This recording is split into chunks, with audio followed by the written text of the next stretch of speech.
G'day, welcome to the channel. Thanks for joining in. It's been such a long time since I've posted anything, but also since I've actually got myself out of the house to actually do any astrophotography. I was doing a bit of a count back on my drive out here, and it's actually been about 9 months since I've been out to shoot any astrophotography at all. So tonight's really about reconnecting with my passion of astrophotography, which is sort of, I wouldn't say waned, but it's been put on hold for a little bit. And I'll talk about those reasons a little bit later in the video. But during the week, I've been doing a little bit of scouting, just trying to get myself back into the routine of planning a shoot, because it's a very involved genre, as we'll go into. But being so late in the rising Milky Way core season, I sort of was looking for an easterly aspect with quite a large hill or rising landscape to my east to sort of try and close that gap between the foreground interest and the rising Milky Way. So this is about as good as I found, which is a beautiful spot, but probably would have been far more suitable in maybe April or so. But we'll see what can come out with. Hopefully get a couple of good time lapses. It's actually funny, I tried to do this video a couple of nights ago and just so out of habit, like didn't have my mic turned on, or rather it wasn't synced back to the main unit, back to the camera, so I wasn't recording any audio, out of focus. So ended up being a windy night, had trees in my frame, so it's very much about getting back on that horse and getting myself used to all the things you got to think about and try and figure out what when you're in the dark with that added extra bit of challenge there. So I'm going to set up these two time lapses. I've got an 85 pointed at a couple of trees on top of the ridge over here on my A7S behind me. I'm about to set this A7S, get my other time lapse camera with the 14mm G Master going here, just to get the whole landscape and try and get that Milky Way, which is very high. So we'll get cracking with that. I'll turn these lights off because they are just destroying the foreground, and we'll sort of loop back in a little bit back to my main composition for the night, which is a little bit down the road. I'm just got my camera there taking some long exposures for the foreground to try and get that noise punched out a little bit.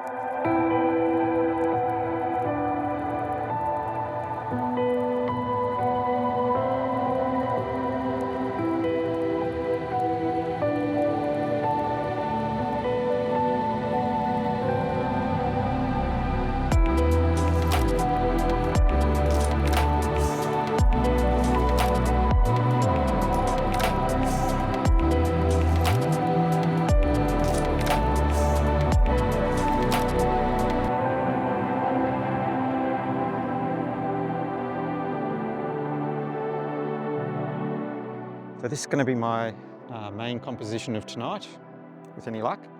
Um, Probably won't be able to see it on the video, but there's some rocks in the foreground here, sort of in against the hill a little bit, which isn't my preferred sort of composition, but it is a hill, quite a steep flowing hill up to the rising Milky Way core.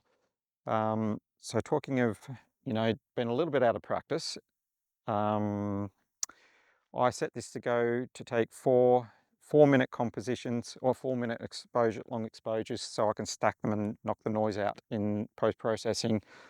Came back to find that the battery had run out. So just simple stuff like that. So it's given me a real appreciation for being new to the genre, because there is a lot to get in front of when you're trying to get out for a night. So everything from scouting the location, making sure it's safe, making sure it's accessible, what lenses to pack, what gear, what cameras you're going to take, composition wise, where is the Milky Way going to be, all this kind of thing. And operating your camera in the dark, oh my gosh, I'd forgotten how much I relied on muscle memory for operating my cameras, because I've got 4 different versions of Sony camera, and they're all set up just a little bit differently. But yeah, it's given me a real appreciation for that newcomer aspect, I guess, because that's how I'm feeling at the moment. So anyway, I'll get hopefully some more stacked images here. I'm just feeling a little bit of rain on me at the moment. I'm looking straight up, can see stars, but who knows how it will turn out. But I'll set this going anyway. So I'll kill the lights and we'll reconvene in a little bit and see what else. I might just take another 2 perhaps. So we're not here forever. That'll give me 3 in total. Should be good enough for tonight.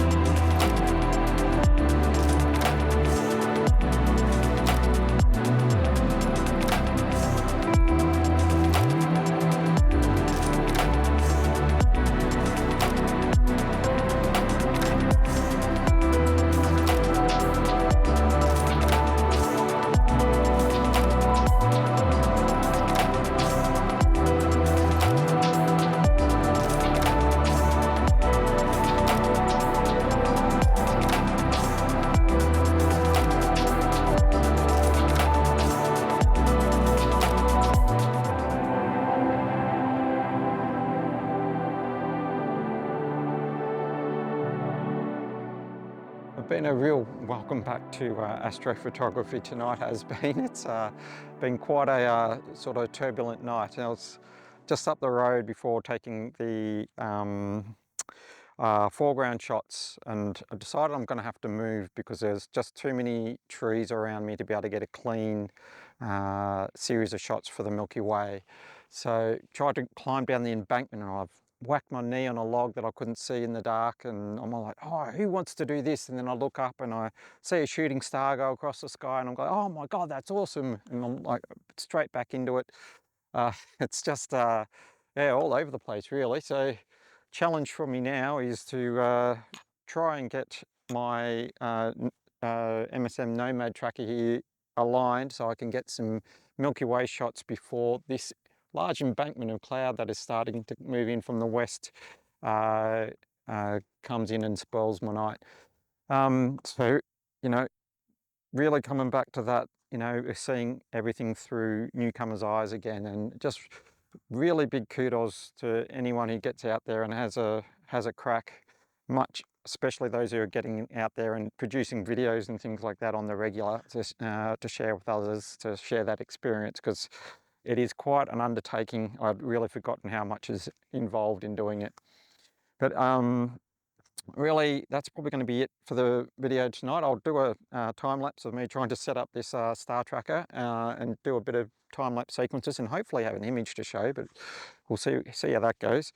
So really appreciate you coming to watch. If any questions, comments, please post down below and I will get back to you.